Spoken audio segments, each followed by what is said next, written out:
Our next speaker, for some reason, had warmer welcome when he walked to the stage, and that is Tesfaye Garab.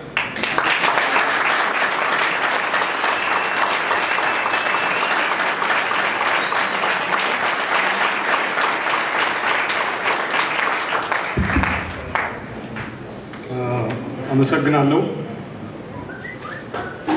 በአማርኛ ቋንቋ ነው ማወራው በቅድሚያ ግን ወደዚህ መድረክ መጥቼ እንድናገር ለጋበዘችኝ ለጫልቱ ሚደቅሳ ምስጋናዬን አቀርባለሁ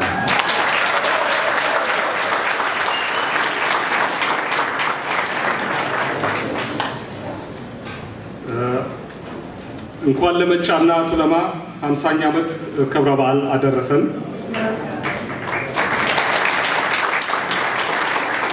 የመጫና ቱለማ ማህበር 50ኛ ዓመት በሚከበርበት በዚህ ዕለት የግንባር ስጋ ሆነው የተሰዉ መስራቾችን ለማስታወስ ግድ ይሆናል ማሞ መዘምርና ኃይለማርያም ገመዳ ከሚጠቀሱት መካከል ናቸው እርግጥ ነው ጀነራል ታደሰ ብሩ ከመጫና ቱለማ ማህበር ጋር በተያያዘ የተለየ ታሪክ አላቸው የኦሮሞ ህዝብ ታላቅ ባለውለታ የሆኑት እኒህ ጀነራል ለኦሮሞ ህዝብ አርነት ለመታገል የወሰኑት ባልጠበቁት አጋጣሚ ነበር ታሪኩ በብዙዎቻችሁ ዘንድ ይታወቃል የምናውቀውን ታሪክ ደግመን ደጋግመን ማስታወስ የሚገባን ጊዜ ግን አለ ደግመን ደጋግመን የምናነሳው ቂም በቀልን ለመቀስቀስ ሳይሆን ለንማርበት ስለሚገባ ነው ብያምናለሁ በመሰረቱ ባለፈው ታሪክ ላይ መግባባት ካልተቻለ ስለወደፊት መነጋገር አይቻልም በመሆኑም የሆነውን ባጭሩ መድገም እፈልጋለሁ መጫና ቱለማ ማህበር ለማቆም ያሰቡ ጥቂት ኦሮሞዎች ወደ ጀነራል ታደሰ ብሩ በመሄድ የማህበሩ አባል ይሆኑ ዘንድ ሲጠይቋቸው ጀነራሉ ጥያቄውን መቀበል ሳይችሉ ቀርተው ነበር በኦሮሞነት መደራጀቱን የጎሳ ፖለቲካ እንደማካሄድ ቆጥረውት ነበር የኢትዮጵያ ስርዓት ለአንድ ወገን የሚያገለግል ዘረኛ ስርዓት ሊሆን እንደሚችል ሐሳቡ አልነበራቸውም በኢትዮጵያዊነት ቀና ስሜት መላ ኢትዮጵያውያንን የማገልገል ጽኑ መንፈስ ነበራቸው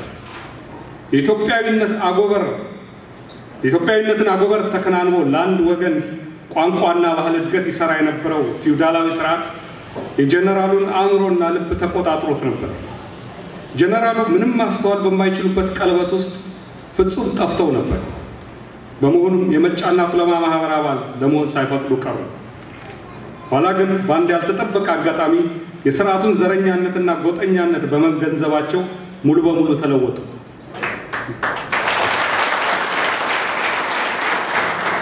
የመጫና ቱለማ ማህበር አባል መሆን ብቻ ሳይሆን ለኦሮሞ አርነት ሲታገሉ ህይወታቸውን ለመክፈል በቁ ጀነራል ታደሰ ብሩ በድንገት ለመንቃት የቻሉበትን አጋጣሚ ደጋግሞ ማንሳት በጣም አስፈላጊ ነው ምክንያቱም የኦሮሞ ህዝብ ለአርነቱ ለመታገል የተነሳበትን ምክንያት በትክክል ማሳየት የሚችል አጋጣሚ ነበር ነገሩ እንዲህ ነው በ1956 ሰኔ ወር ጠቅላይ ሚኒስትር አክሊሉ ሀብተወልድ ጀነራሉን ከመኖሪያ ቤታቸው ራት ጋብዘዋቸው ወግ ይዘው ነበር በጨዋታ መሃል ታዲያ አክሊሉ የጀነራል ታደሰን ኦሮሞነት ባለመረዳት እንደዋዛ አንድ ሐሳብ ጣል ያደርጋሉ ኦላና ዞጋ ወይም አየለ ዘውገ የመጫና ቱለማ ማህበርን አስመልክቶ ባሳተመው ዝነኛ መጽሐፉ ካስቀመጠው ጠቅሳለሁ ታደሰ አንተ የፊደል ሰራዊትን መምራት ከጀመርክ ወዲህ ተማሩ ማለትን አዘውትራል ተማሩ ማለት ጥሩ ነው ግን ማንን ማስተማር እንዳለብን ማወቅ ይኖርባል እኛ አማሮች ማለታቸው ነው ኦሮሞም ቢያንስ በአንድ ሴንቸሪ ወደ ኋላ ይዘን ነው በመምራት ላይ ያለ ነው ይህንን ህዝብ አስተምረዋለሁ ብትል ውቅያኖስ ነው ያጥለቀልቃል ጀነራል ታደሰ ይህንን ንግግር ከጠቅላይ ሚኒስትሩ አንደበት ሲሰሙ ይጠጡት የነበረው ዊስኪ ደም መስሎ ታያቸው የራት ግብዣውን አቋርጠው ወደ ቤታቸው ተመለሱ ከዚያች ደቂቃ ጀምሮ ጀነራል ታደሰ ሸፍተው ነበር የኢትዮጵያዊነት ካፖርታቸውን አውልቀው ጣሉ ኢብራሂም መልካ እንዳለው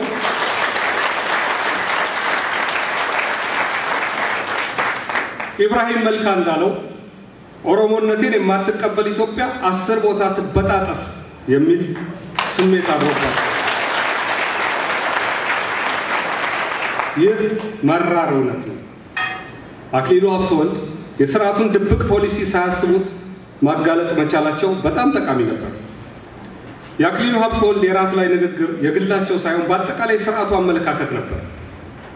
የኦሮሞ ሕዝብ የትምህርት ዕድል እንዳያገኝ የገዢ መደቡ አገልጋይና ጭሰኛ ሆኖ እንዲኖር ተፈርዶበት ነበር።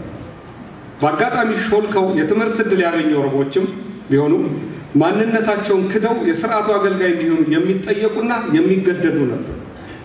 ቋንቋቸውን እምነታቸውን ትተው በአማራ ባህል ወግና እምነት መጠመቅ ከቻሉ ብቻ ነበር እንደ ዜጋ የመቆጠር ዕድል ማግኘት የሚችሉት።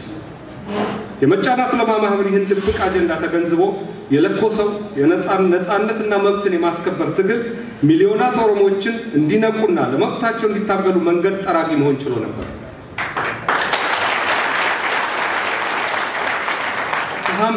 ከ50 ዓመታት በኋላ ዛሬ ላይ ቆመን ሁሉን ስንገመግም የጀነራል ታደሰ ብሩ እና የጓደኞቻቸው ትግል ፍሬ ማፍራቱን ማመን እንችላለን።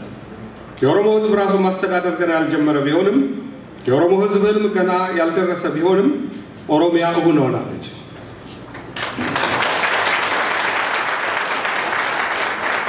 ከነሙሉ ችግሩ የኦሮሞ ሕዝብ በቋንቋው እየሰራ ነው። የኦሮሞነት ብሔራዊ ስሜት ግድቡን ሞልቶ አፋፉ ላይ ተጥለቅልቋል።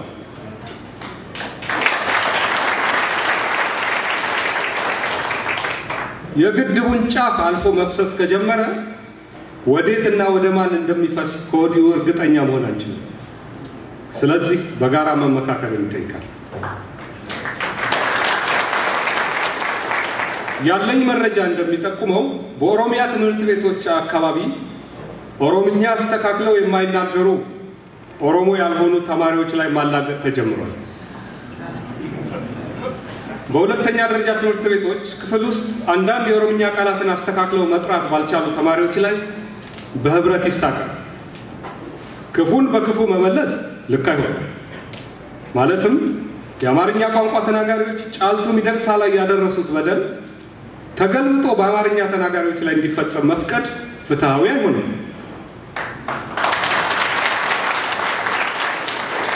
በኦሮሚያ በራስ መተማመኑና የንቃተ ህሊና ደረጃው የት እንደደረሰ ከመረጃው መገንዘብ ቢቻልም ምንጊዜም ጭቆናን በጭቆና መተካት ልክ አይሆንም። የኦሮሞ ህዝብ ጥቂት ከተነቃነቀ ምን ማድረግ እንደሚችል ባለፉት ወራት ታዝበናል። ያም ሆኖ የኦሮሞን ህዝብ አንድነት ለመከፋፈል ሌትና ቀን ተግተው የሚሰሩ ኃይሎች አሉ። የኦሮሞ ህዝብን በመከፋፈል እንዳይመጣባቸው የሚሰጉትን ዘመን ለማዘግየት እየሞከሩ ነው። የሚቻል ግን አይመስለኝም። ጊዜው አምልጧል።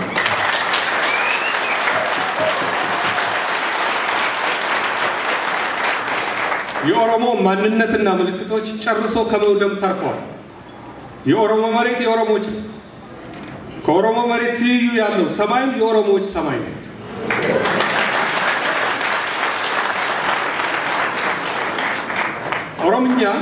ኦሮምኛ ቋንቋ የቃላት ሀብት ክምችቱ ከፍተኛ የሆነ አፍሪካዊ ቋንቋ ነው። እንደ ምዕራብ አፍሪካ ቋንቋዎች ጨርሶ ከመውደም ድኗል። የገዳ ሲስተም ሞቶ ተረት አለ። የኦሮሞ ህዝብ ሙሉ በሙሉ ራሱን ማስተዳደር ሲጀምር የገዳ ስርዓት ዘመናዊ መልክ ተላብሶ ዳግም እንደሚያብብ እርግጠኛ ነኝ።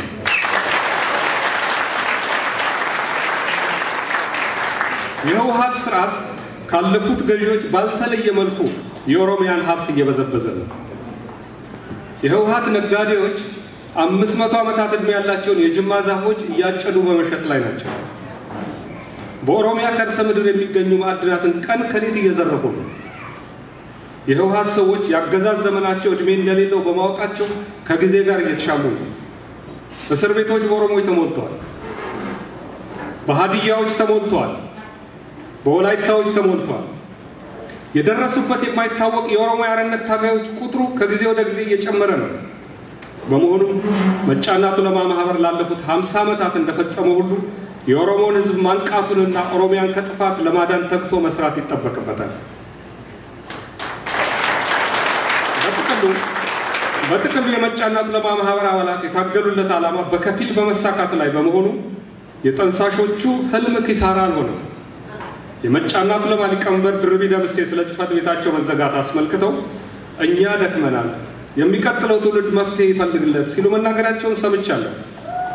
መጫናቱ ለማህበር የኦሮሞን ህዝብ መሰረታዊ ጥያቄዎች ያነሳ ማህበር እንደመሆኑ የዳካራራን ዙፋን እየተቀያየሩ ያዙት መንግስታት ሁሉ ማህበሩን ሊገድሉ ሞክረዋል። ወደፊትም በተቻላቸው አቅም ሁሉ ማህበሩን ለማጥፋት ይሰራሉ። የህዝብ ድጋፍ ያለውን ተቋም ማዳከም እንጂ መግደል ስለማይቻል የመጫናቱ ለማህበር ምንጊዜም ያው ሆኖ እንደሚኖር እምነቴ ነው። ጋላቶን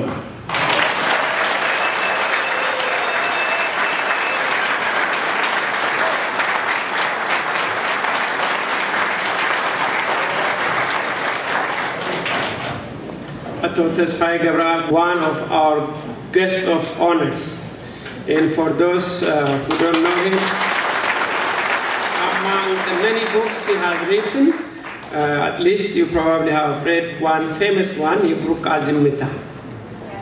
Yeah. Arkala Chufi and they say, yeah.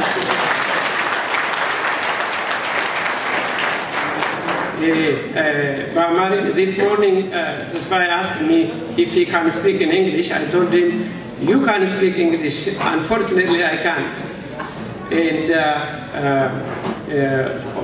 gudunfee dubbachuudhaaf waan inni jedhe keessa afaan waraabessaa abidda gaalessaa bakakkaa duumessaa hammeenyarraa tiksaa kunoo addanaan geenyee jedhani abbootiin kan wareegamanii kan gidira arganii ammallee hidhaatiin hiikaasaa miti kan mogoote